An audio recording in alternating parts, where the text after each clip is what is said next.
Let's now cut across to the Motilal Oswal Wealth Creation Study that is currently underway in Mumbai.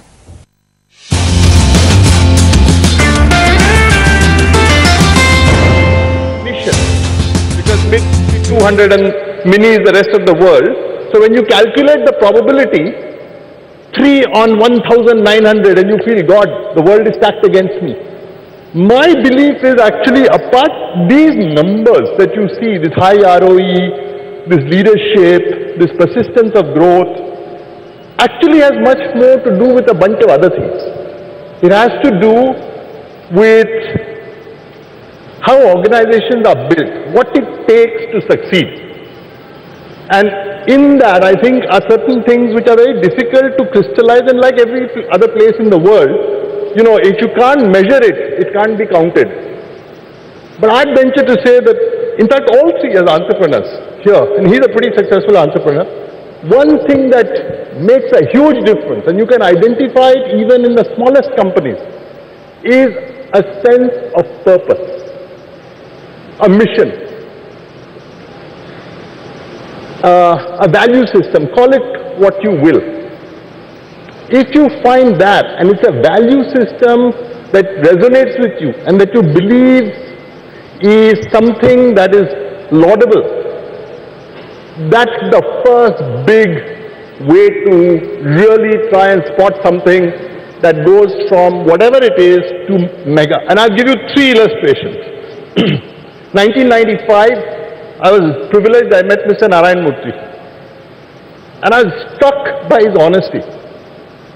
Whenever I meet Indian entrepreneurs who believe that honesty above all is an important characteristic of building organizations, I think, you know, I've always been deeply struck by that. Because the conventional belief is in India is, if you want to succeed in business, you have to cut corners. So when I meet people who challenge that belief, to me that's a wonderful sign. In fact, the 2 other gentlemen here on this dais, and Ramdev himself, are outstanding examples of that. I was privileged to meet Mr. Mariwala in 98 as a young analyst. Exactly the same thing. Tremendous passion and a truly laudable set of values about how you do business.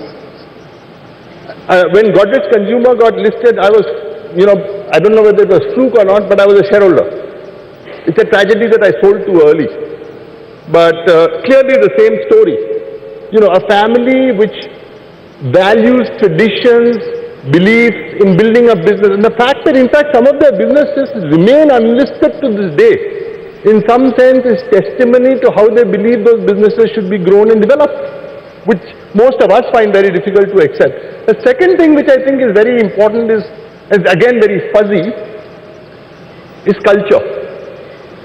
Sustaining a culture actually delivers the growth. And let me simplify what culture means. At least my understanding of it is the way they do things in a company. The way the way you conduct yourself day to day in a company. And then there are 2 other things which are simple: the people you hire and how you develop them. Again, I can't find better examples than the 2 gentlemen on the dais.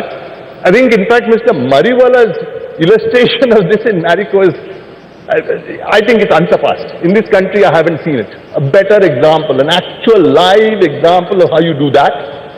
And it takes great courage, I must say. And the 2 other things which I think are very important are innovation. How, given your business, the circumstances of your business, you manage to do things differently, which help you to grow, which help you to be profitable, which help you to allocate capital sensibly.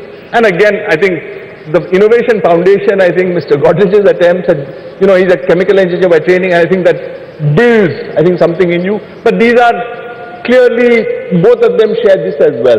And finally, I think something which Ramdev didn't mention, which I think is very essential to get there, I don't know whether they'll agree with me, is luck. You need to have luck on your side. There are some people, and there it's truly admirable, they don't have the best of luck and yet they do incredibly well. I remember there was a very large multinational which competed with Mr. Mariwala. And I think their behavior in terms of trying to cause him difficulties at a point in time when he was still a relatively small company, is not something that people typically associate with multinationals, that particular multinational, and the manner in which he dealt with it and came out of it, I think vindicated all collectively as Marico shareholders our faith that despite what was a very difficult set of circumstances, here is a company that knows how to deal with adversity, because dealing with adversity is essential to success. And when you get, great illustrations of that, you do very well. So I think this is my difference. I think the journey from mini to mega, which is obviously incredibly profitable, is actually a journey we should strive for. So I'm going to deviate slightly from what he said, though I think a lot of takeaways will be common. So I'd like to start by asking Mr. Godrej, of course your group has many wonderful companies, which are true leaders, as Ramdev said. We don't appreciate some of them simply because they're not listed. But Godrej and Boyce, I think, is a truly outstanding company, a bunch of other companies. And the fact that so many international leaders have come to partner with you is suggestive of the fact that you run a wonderful ship. Now, to you, how important is this thing of having a sense of purpose? How much does it drive the way you do business? Is it important? Or do you think if you didn't have as deep-rooted a sense of purpose as appears to be the case to the external observer, it wouldn't make much of a difference? I think it's extremely important. I think it drives success in many businesses very well. And a sense of purpose, of course the definitions can vary, I think is very critical to drive great success and great accomplishment. Now, there are different ways of going about it. But I think once you define how you are going to do it and you propagate it amongst the people who work For you. Yeah. I think it works extremely well. And that's what creates the culture. Absolutely. The translation from mission or purpose to culture. Absolutely. Right? And I think you hit the two very important points that create for So actually I'm a great thief. success. These aren't original ideas. These are actually written in a book called What It Takes. So I'm a thief and I must be excused or pardoned for stealing. But I thought it's instructive in the since we have, two of you here to use this. Sir, one thing I'd like to ask you as a sort of add-on to what you said. How does someone sitting here in this audience, or let's say analysts or people who interact with Godrej Consumer or the Godrej Group, financial analysts, what are the cues you think they could use to determine that here is a company that is very purposeful, that is driven by a set of beliefs that are very important? How do you do that? Well, how do they do that, rather? Not how do you do that? How do they figure this out? I think we communicate on what we do. For example, in our group, I think one of the things that have helped us tremendously, some of the business processes we have adopted. We use EVA as a major financial metric. Turns to it, yeah. Yes, we decided on that many years ago when it was soon after Joel Stern. I met Joel Stern for the first time. It has helped us tremendously as a financial metric that leads to very good success.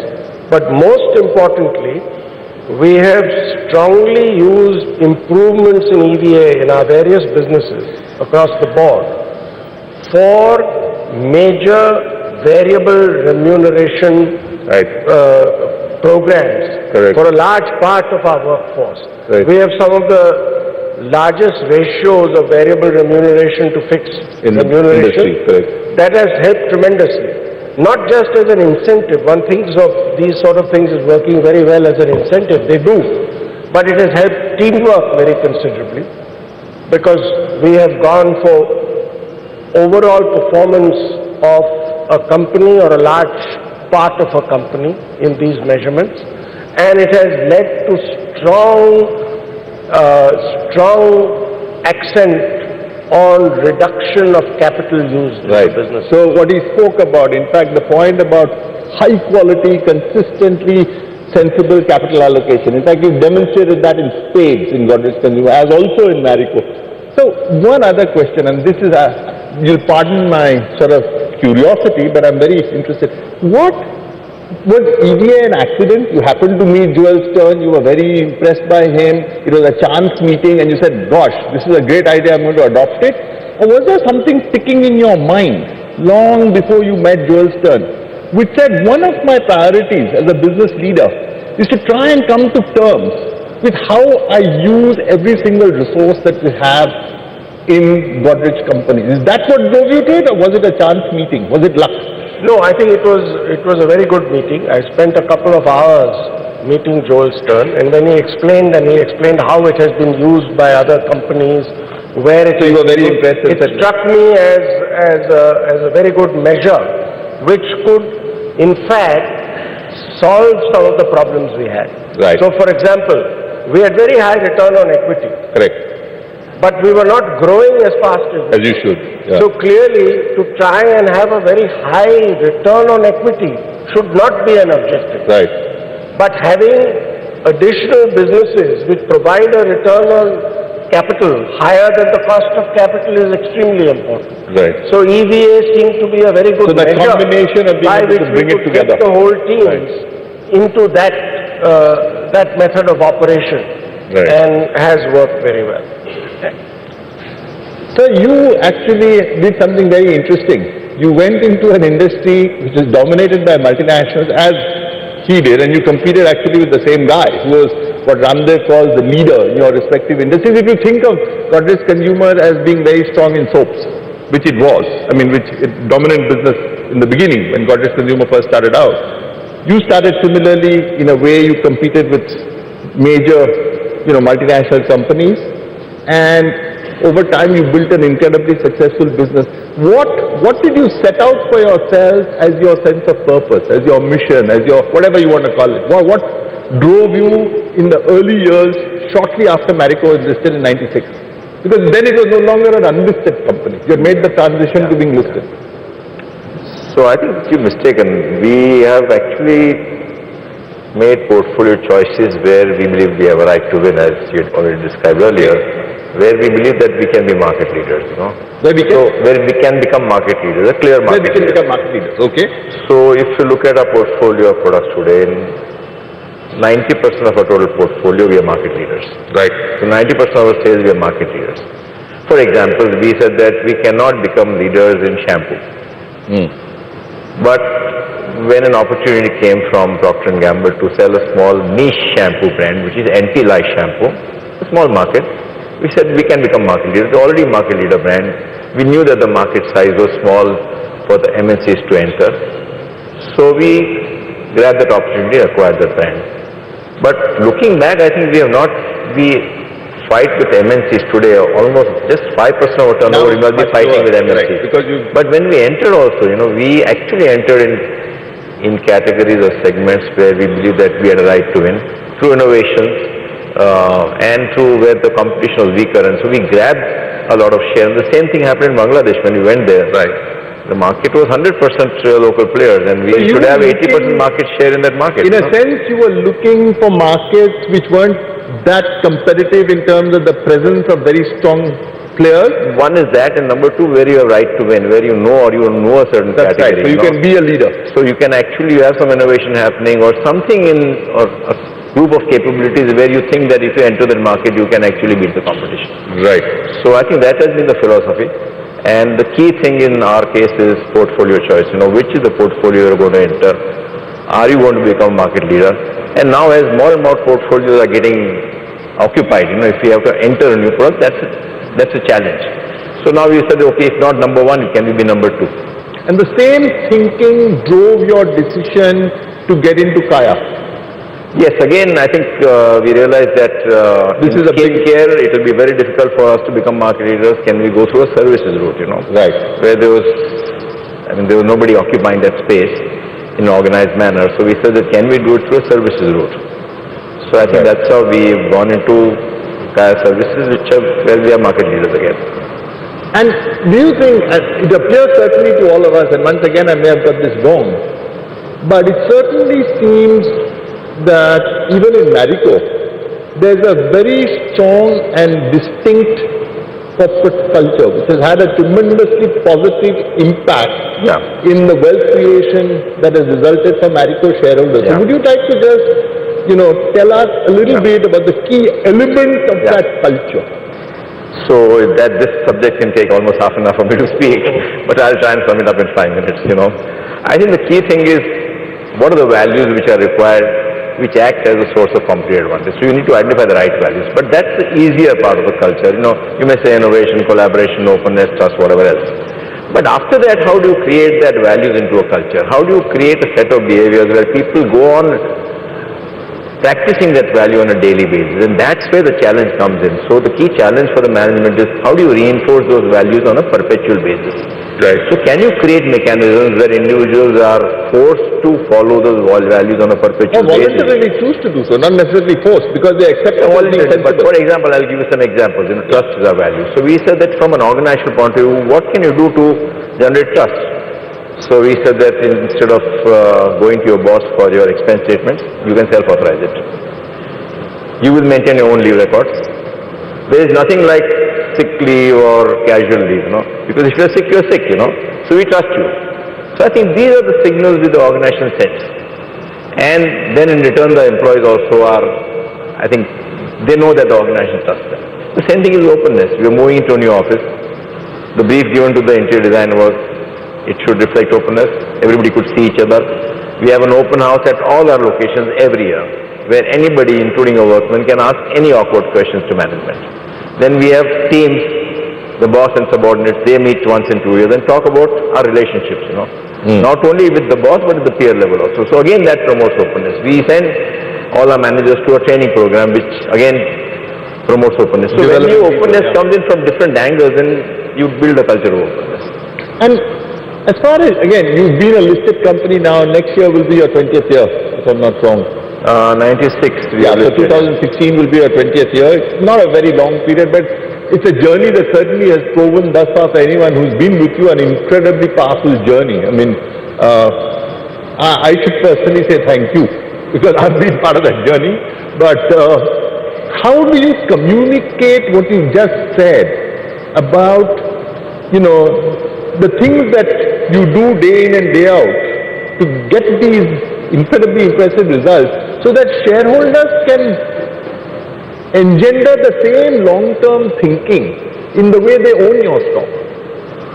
Is there a way to do that? Because I think if you have patient shareholders who think long-term, sometimes that also helps in building, high-quality businesses. Yeah.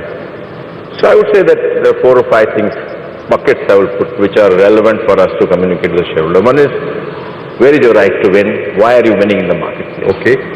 And where are your market leaders? And what are the benefits of becoming a strong market leader in terms of financial returns, And how are you going to be able to sustain your market leadership? Okay. So the portfolio choice, market leadership, right to win is the first most important thing. Number 2 is growth orientation. We strongly believe that organizations need to grow.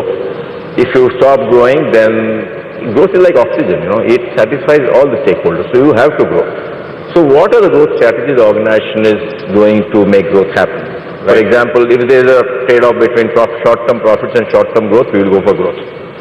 If from a long-term point of view, if you launch a new product, you will have a 5 years before it starts breaking even.